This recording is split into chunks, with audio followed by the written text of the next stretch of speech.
Hoy les voy a contar la historia de cómo con una simple llamada logré arruinar la vida de un tipo que se creía intocable. Un tipo que aterrorizaba a todo un edificio, incluyendo a su propia madre. Esta es la historia de Rick, el adicto que pensó que podría hacer lo que quisiera sin consecuencias. Quédate hasta el final porque lo que pasó al último ni yo me lo esperaba. Tenía 17 años cuando todo esto comenzó. Mi padre trabajaba como encargado de las cámaras de seguridad y limpieza en un edificio, y me consiguió un puesto ahí después de que un chico decidiera renunciar porque estaba harto del trabajo y, sobre todo, de la gente. Y créanme, después de conocer a Rick, entendí perfectamente por qué ese chico se fue. El horario era agotador. Entraba a las 8:30 de la mañana y tenía que quedarme hasta el día siguiente a la misma hora. 24 horas seguidas mirando cámaras de seguridad, atendiendo a los residentes, limpiando. Mi padre me relevaba al día siguiente y así nos turnábamos. Era mi primer trabajo real y estaba nervioso pero emocionado. Mi primer día fue relativamente tranquilo. Me costaba reconocer los nombres y las caras de la gente del edificio. Había muchos departamentos, muchas personas entrando y saliendo constantemente. Pero hubo alguien que hizo que jamás olvidara ese primer día. Alguien cuya presencia era imposible de ignorar. Eran como las 12 del mediodía cuando salió de su departamento. Era un tipo gordo, con cabello ondulado y corto, y un acento muy marcado de Santa Cruz. Yo soy de Cochabamba, Bolivia, así que su forma de hablar me llamó la atención de inmediato. Pero no fue su acento lo que más me impactó. Fue todo lo demás. Llevaba un perfume de mujer. No estoy exagerando. Era un aroma dulce, empalagoso, tan fuerte que podías olerlo desde metros de distancia. Se había arreglado demasiado, como si fuera una fiesta a plena luz del día. Y cuando se acercó a mí, supe inmediatamente que algo andaba muy mal con este tipo. Se presentó con una confianza que rozaba lo ridículo. «Hola, me llamo Rick. ¿Cómo te llamas?», me dijo con una voz aguda y afeminada que sonaba completamente forzada.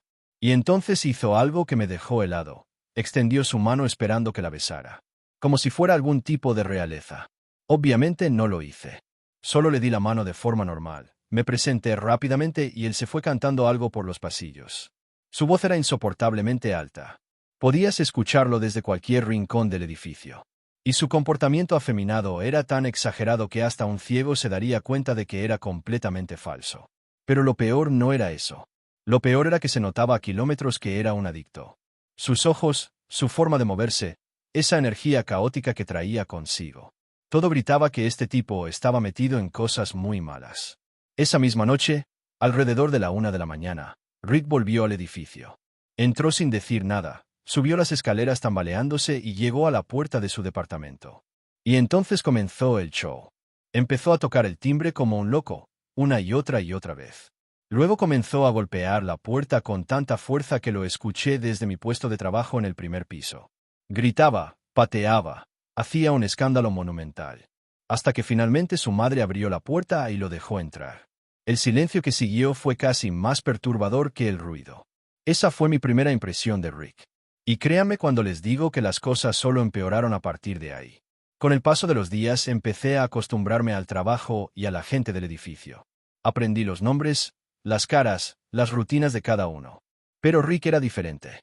Rick era imposible de ignorar. Y mientras más tiempo pasaba, más cosas perturbadoras descubrías sobre él. Primero, empezó a pedirme prestado el baño de la conserjería. Cada vez que entraba, escuchaba ruidos extraños. Aspiraciones. Inhalaciones profundas. Y se quedaba ahí dentro por 20 minutos o más. No hacía falta ser un genio para saber qué estaba haciendo. Se estaba metiendo tusi, polvo rosa, esa droga sintética que estaba de moda en ese entonces. Segundo, noté su rutina. Todos los viernes y sábados salía a la discoteca que estaba cerca del edificio. Y siempre, sin falta, volvía a altas horas de la madrugada completamente acabado. Mareado, sin poder hablar bien, sin poder caminar derecho. A veces llegaba con sangre en la ropa. Otras veces con la camisa rota. Siempre con esa mirada perdida de alguien que está completamente fuera de sí. Lo tercero que descubrí fue aún más inquietante. Tanto Rick como su madre me pedían mi celular prestado constantemente para hacer llamadas. Su madre llamaba a la hermana de Rick, llorando, contándole sobre la adicción de su hijo, sobre cómo ya no sabía qué hacer con él. Era desgarrador escucharla. Una madre desesperada viendo cómo su hijo se destruía poco a poco. Rick, en cambio, usaba mi teléfono para llamar a sus amigos adictos. Organizaba fiestas, reuniones para drogarse y tomar. Hablaba con esa voz aguda y falsa, riéndose de cosas que no tenían gracia, planeando su próxima autodestrucción. Y yo ahí, escuchando todo, sin poder hacer nada. Pero lo cuarto, lo que realmente me impactó, fue ver la decadencia mental de Rick en tiempo real.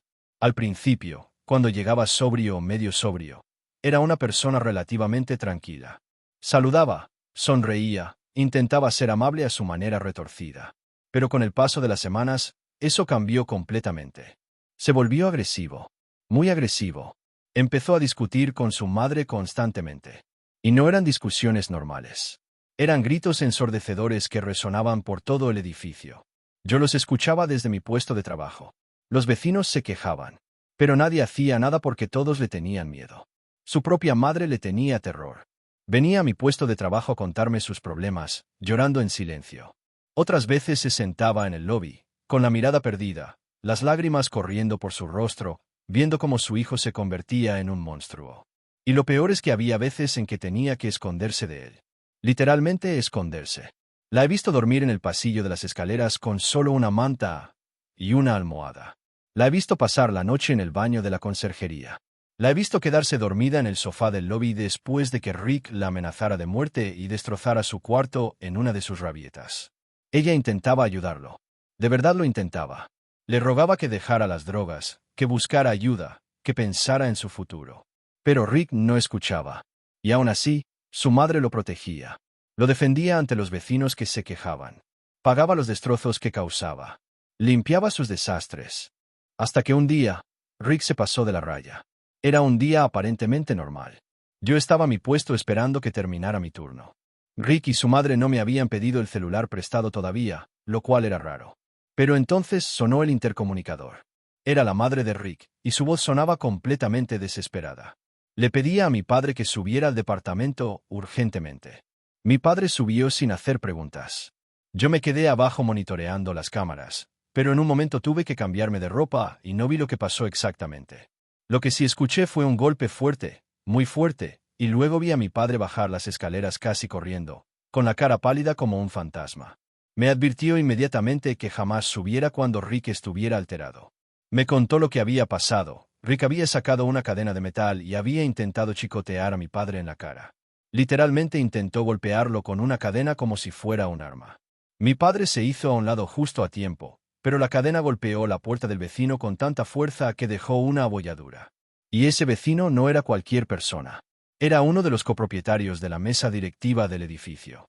Alguien con poder, con contactos, con los recursos para hacer algo al respecto. Mi padre quería olvidar lo que había pasado. Llevaba meses aguantando a Rick y sus locuras, y su estrategia había sido siempre mantenerse callado, no hacer olas. Pero yo no podía quedarme callado. No después de esto. Así que tomé una decisión que cambiaría todo. Avisé al grupo de administración del edificio. Les conté exactamente lo que había pasado. Les dije que Rick había atacado a mi padre con una cadena. Y ahí comenzó el efecto mariposa. Minutos después, el copropietario cuya puerta había sido golpeada apareció en el lobby. Y no venía solo. Traía a un policía con él. Ambos entraron con caras serias y me pidieron las grabaciones de las cámaras de seguridad. Revisamos las grabaciones juntos. Lamentablemente, la cámara no grabó completamente lo que ocurrió porque estaba en un ángulo malo. Pero se veía claramente cómo mi padre retrocedía asustado, y se veía una parte de la cadena saliendo volando antes de que Rick la recogiera y se metiera a su departamento. No era evidencia perfecta, pero era suficiente. El copropietario no perdió tiempo. Ese mismo día abrió un caso legal contra Rick por daños al edificio y por incumplir las reglas de convivencia. Pero no se quedó ahí. Empezó a investigar el historial de Rick, y lo que descubrió fue peor de lo que cualquiera imaginaba. Resultó que Rick tenía problemas similares en varios supermercados de la zona. En el Hipermaxi, en la Hipermall. Lo habían echado de varios lugares por escándalos y comportamiento violento. Y lo peor de todo, había amenazado con un cuchillo al hermano de otro copropietario del edificio en una ocasión anterior. Con toda esa información, se formó una demanda colectiva contra Rick. No era solo el copropietario enojado por su puerta. Era todo el edificio, todos los vecinos que habían sufrido sus gritos, sus amenazas, sus escándalos. Todos querían que se fuera. Desde ese momento, Rick se volvió famoso en el barrio y en el edificio, pero no de la buena manera. La policía lo andaba buscando. Había una orden de arresto contra él. Y Rick, que antes se paseaba por el edificio como si fuera el dueño del mundo, ahora se la pasaba escondido en su departamento. Pero su adicción no paraba. Podíamos escucharlo gritando a la nada, hablando solo, volviéndose loco lentamente. Su madre seguía ahí con él, sin saber qué hacer, atrapada en una pesadilla sin fin. El copropietario que lo demandó me pidió ayuda. Me pidió que vigilara a Rick, que grabara cualquier cosa extraña, cualquier visita sospechosa, cualquier problema familiar. Todo serviría como evidencia para demostrar que Rick sabía perfectamente lo que estaba haciendo, que no estaba loco, que simplemente era un adicto violento que elegía seguir drogándose. Y yo lo hice. Grabé todo. Cada grito, cada amenaza, cada vez que salía del departamento. Le mandaba todo al copropietario, y él lo usaba como evidencia en el caso legal. Finalmente, la policía logró atraparlo. La primera vez usaron la excusa de que era un enfermo mental y lo metieron a un manicomio. Pero Rick salió después de unas semanas porque su familia alegó que necesitaba tratamiento diferente. La segunda vez que lo atraparon, lo metieron directo a la cárcel. Pero tampoco duró mucho ahí. Salió bajo fianza, pero la fianza fue tan alta que tuvieron que hipotecar su departamento. Rick y su madre no pudieron pagar, así que perdieron todo. Al final, Rick se fue a vivir con su hermana en Santa Cruz, abandonando el edificio por completo. Un tipo que había vivido ahí desde 2022, que se creía intocable, que aterrorizaba a todos, fue sacado del edificio en 2025. Y todo porque yo decidí hacer una llamada. Mi padre había reportado cosas a la administración antes, pero nunca dio el siguiente paso. Nunca involucró a los copropietarios, nunca hizo que las cosas escalaran. Pero yo sí. Y esa decisión hizo que la vida de Rick cayera como un dominó. Pieza por pieza, todo se derrumbó. Y todo comenzó por una puerta de madera abollada. Hoy el edificio está mucho más tranquilo. Ya no hay gritos a las 3 de la mañana. Ya no hay una madre llorando en el lobby. Ya no hay un adicto paseándose por los pasillos como si fuera el dueño del lugar. Desde que yo entré, el edificio ha tenido muchos cambios positivos. Informo más que mi padre, informo más que el chico anterior. Y creo que es porque soy más joven, más audaz, menos dispuesto a dejar pasar las cosas. Pero definitivamente, el copropietario que inició la demanda tiene todo mi respeto. Él fue el que tuvo el valor de enfrentarse a Rick cuando nadie más lo hacía. Él fue el que dijo basta cuando todos los demás solo se quejaban en silencio. Rick se creía el dueño del mundo. Se creía intocable. Pensó que podría hacer lo que quisiera sin consecuencias. Pero la realidad lo alcanzó. Y todo lo que tuvo se vino abajo por sus propias acciones. Esta historia me enseñó algo. El silencio no soluciona nada. A veces, hacer lo correcto significa romper ese silencio. A veces, una sola llamada puede cambiar todo. No sé qué pasó con Rick después. No sé si buscó ayuda o siguió en el mismo camino. Pero sé que nuestro edificio ya no causa problemas. Y eso, por ahora, es suficiente. Gracias por escuchar esta historia.